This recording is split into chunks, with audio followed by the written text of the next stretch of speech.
Bueno, torpedos, hoy os voy a dar mi punto de vista sobre un tema que creo que se tiene que comentar, creo que está en la sociedad y que tenemos que hablarlo, y que es el tema de las pruebas con muchísima dificultad que se prepara la gente cuando no vive en entornos en los que tiene espacios o campos o rutas parecidas a lo que después se enfrentan en esas competiciones. Me refiero a competiciones tipo Titan Desert, Cape Epic, Ultra Trail del Mont Blanc, cientos de ultras que se corren por todo el planeta, de carreritas de ciclismo. Así que bueno, os voy a explicar cosas que me pasan con mis deportistas, deportistas que me sugieren pruebas y cómo lo gestiono, y vamos a hablar de todo esto un poquito con algunas cositas que seguro que os daré para que aprendáis también. No me entretengo, soy Juan P. Vázquez, esto es Planeta Triatlón, cabecera, y empezamos.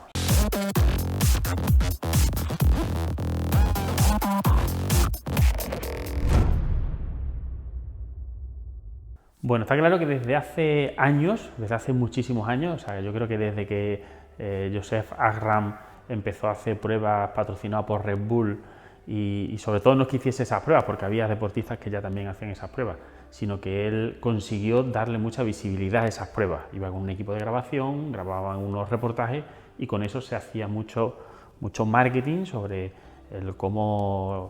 la superación de uno mismo, el cómo te puedes enfrentar a retos, en cómo puedes conseguir cosas que aparentemente parecen imposibles. Y todo eso yo creo que desde aquella época se va arrastrando y bueno, siempre, todos los años, a mí por ejemplo, me llegan deportistas o los mismos deportistas que tengo, me ofrecen el hacer pruebas de ese tipo, o sea, pruebas muy difíciles o muy complicadas que suponen pues, retos personales impresionantes. Lo normal que nos encontremos, los triatletas sobre todo, es el reto del Ironman, pero del Ironman no vamos a hablar. El reto del Ironman, yo creo que por la naturaleza, los triatletas queremos hacerlo, queremos tenerlo. Además lo veo maravilloso, o sea que si eres triatleta, yo te invitaría a que fueses acabando cada una de las etapas con las distancias que tienes que ir cubriendo, con unos tiempos, con unos objetivos y tal, y por supuesto que te acerques y pruebes el Ironman. Creo que lo comenté ya en otro vídeo. Ironman sacó los números y solo el 10% de la gente que termina su primer Ironman repite. Eso para nosotros en Planeta Triatlón nos duele, porque nosotros queremos que la gente no solo haga un Ironman, sino que continúe y haga más. Pero bueno, la realidad es esa. Con esto sobre la mesa, pues a partir de ahí, a partir de ese Ironman, de ese 10% que repite y ese 90% que se va y no vuelve a correr un Ironman, a partir de ahí podemos hablar de lo que estábamos diciendo.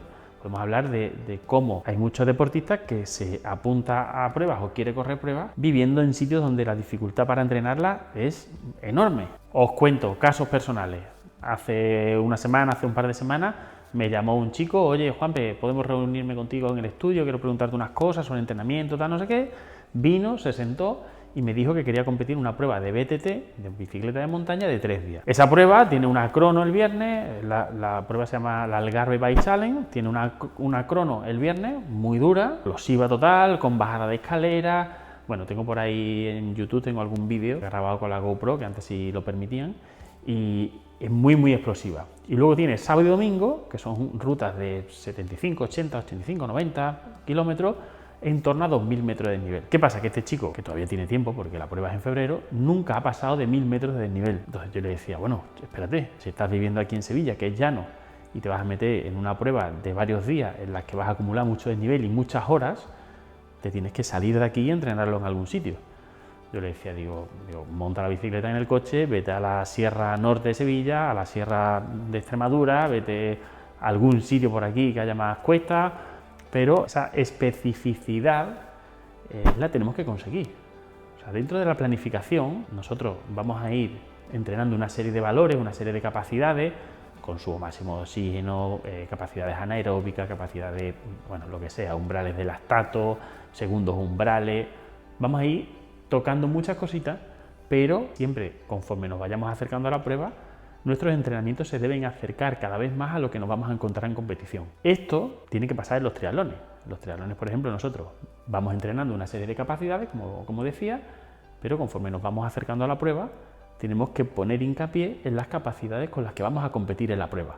Si nosotros vamos a competir en una prueba en la que nos van a exigir muchos sprints, pues en esa última fase, antes de la prueba, tendremos que entrenar muchos sprints. Si nosotros vamos a correr un Ironman que no tenemos sprint, porque no hacemos sprint solo en el agua, en la salida del agua, no tendríamos por qué entrenar esos sprints en la última parte antes de un Ironman. Entrenaríamos capacidades mucho más aeróbicas, mucho más sostenidas, unos tempos, unas cosas que son lo que realmente vamos a competir el día de la carrera. Con carreras de BTT como esta de 3 días, tenemos que meter desnivel en esas semanas previas a la competición. Tenemos que acumular las horas acumulando desnivel en esas semanas previas a la competición. Esta prueba, después de todo, no es algo extremadamente difícil, o sea, ni es extremadamente técnica, ni al final, bueno, son 70, 80 kilómetros, 90, ni van a ser muchísimas horas, o sea, ni es muchísimo desnivel, como por ejemplo la prueba de la Titánica, que ya os dejo por aquí el vídeo de este año que la corrimos, que son, si no recuerdo mal, eran 135 kilómetros con 3.500 de desnivel. Eso sí es mucho desnivel, pero esta, pues bueno, no acumula ni muchas horas ni mucho desnivel, pero sí que hay que hacer esa preparación, ¿vale? Sí que tenemos que acercarnos a esa competición. ¿Qué pruebas, por ejemplo, son especialmente difíciles o difíciles de entrenar para mucha población que no vive en sitios donde deberían entrenarla? Pues pruebas como, por ejemplo, la Cape Epic, que son muchos días de bicicleta con mucho desnivel cada día. Pruebas como la UTMB, el Ultra Trail del Mont Blanc, una prueba con muchísimo desnivel en los Alpes franceses, estás corriendo en altura. No sé, ¿qué se me ocurre? Os diría también que la Titan Desert, pero es verdad que entrenar en desierto, en arena, es complicado. Mira, una que sería buena también sería la Maratón de Sables. La Maratón de Sables se corre a muy alta temperatura y se corre por arena. ¿Tendríamos que entrenar esa arena? Pues posiblemente sí. Hay un chico que a lo mejor algunos lo conocéis, amiguete nuestro del canal, amigo nuestro de Diego y mío también, que es Carlos, os paso por aquí alguna fotito o algo, que este año corrió la Maratón de Sables. Para correr la Maratón de Sables estuvo haciendo entrenamiento específico con el material que tenía que llevar en la competición en la arena. ¿Dónde hay arena aquí en España? En los desiertos que hay desiertos, pero tenemos una playa y una costa enorme. ¿Qué hacía este hombre? Pues se iba a la playa con su material, con sus cubrebotas, con toda su historia, y en la parte final pues también estuvo entrenando la especificidad de la competición, lo que le iba a pedir la carrera. Todo esto, o sea, todo este vídeo viene porque además del chico este, de Carlos, de gente que tú vas viendo en redes sociales, de gente, bueno, de este verano, por ejemplo, que fue la Ultra Trail de Mont Blanc, ¿no? Gente que tú ves que se va preparando ese tipo de pruebas, que compiten en pruebas así muy duras. Pues yo, por ejemplo, tengo varios deportistas que no viven aquí en España, que viven en Latinoamérica, y con los que puedo trabajar una serie de competiciones. Uno de ellos es Fabricio. Fabricio es con el que me voy allí a Argentina, a la Patagonia, y él compite en tetratlón. Tetratlón es esquí, bici de montaña, kayak y correr por la montaña, trail. ¿Qué pasa? Pues que él vive en la Patagonia, él vive al lado, o sea, en la cordillera de los Andes, frontera con Chile. ¿Qué sucede? Pues que lo tiene muy sencillo, porque puede entrenar hasta esas transiciones. Yo, por ejemplo, viviendo aquí en Sevilla, si quiero entrenar el kayak, ya me tengo que ir a algún sitio que pueda meterme con el kayak. No puedo, por ejemplo, entrenar el esquí. Me tendría que esperar a la temporada de esquí e irme a Sierra Nevada, lo más cercano. Claro, se me complican un poco las cosas, por ejemplo, hacer una transición de ciclismo y bici de montaña. Él la hace en la puerta de su casa, él va esquiando hasta su casa, se monta la bicicleta y hace la transición si quiere. Entonces, con este chico, por ejemplo, ese tipo de pruebas lo tengo muy fácil. Y luego tengo otro chico que es de, bueno, los amantes del ciclismo, conocéis este país, porque además siempre salen buenos ciclistas de ahí. Este otro chico es de Ecuador. ¿Y qué pasa en Ecuador? Porque en Ecuador, como en muchos países de Latinoamérica o muchos países del resto del mundo, hay zonas muy altas. Meten 12 kilómetros y pico, meten 1.300 metros de nivel positivo. Tú dices, ya Juanpe, yo eso lo puedo meter porque cojo aquí una cuesta que hay, que es una cuesta seguida, y la subo y la bajo 28 veces y con eso consigo perfecto. O sea, si eres capaz de hacer eso es perfecto, si es lo que tienes. Pero nunca va a ser como el entrenamiento. Este entrenamiento no solo acumula ese desnivel, no solo es un entrenamiento en exterior, en una zona con piedra, con raíces, con todo lo que lleva al mundo del trail, O sea, una ruta en la que tiene que ir cargado con una mochila, tiene que llevarse su hidratación, tenemos que llevar nuestra comida para ese tipo de entrenamiento. No solo eso, sino que además lo hace a una altura.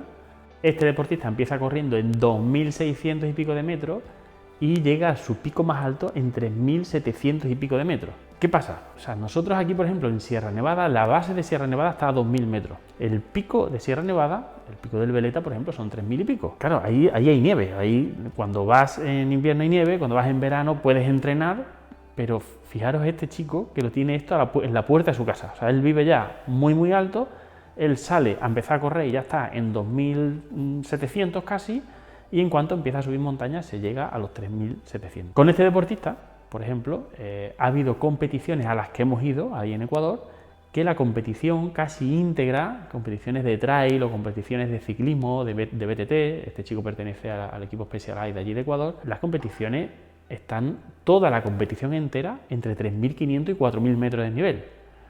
Claro, si yo, por ejemplo, desde aquí dijese, bueno, me voy allí a Ecuador ahora, me voy con mi amiguete intento allí competir con él, o sea, imaginaros la catástrofe que sería. Yo, bueno, tengo una publicación por ahí que en Instagram, que por cierto os invito a que me sigáis, en @JuanPVázquez, en la que hablaba de cómo no sé si era cada 300 metros se reducía entre un 2 y un 3% nuestro consumo de oxígeno. O sea, nos dificulta muchísimo el tema del oxígeno. En cuanto empezamos a subir en altura, en desnivel, cuanto más alto estemos, más difícil es correr, más lento vamos a pedalear, menos vamos a ser... O sea, no somos capaces, es mucho más complicado. Las adaptaciones que tiene este chico, por ejemplo, para hacer este tipo de carreras a esa altura, pues son buenísimas. Si él, por ejemplo, mañana dice, me voy a competir a la UTMB, pues fijaros lo fácil que lo tiene.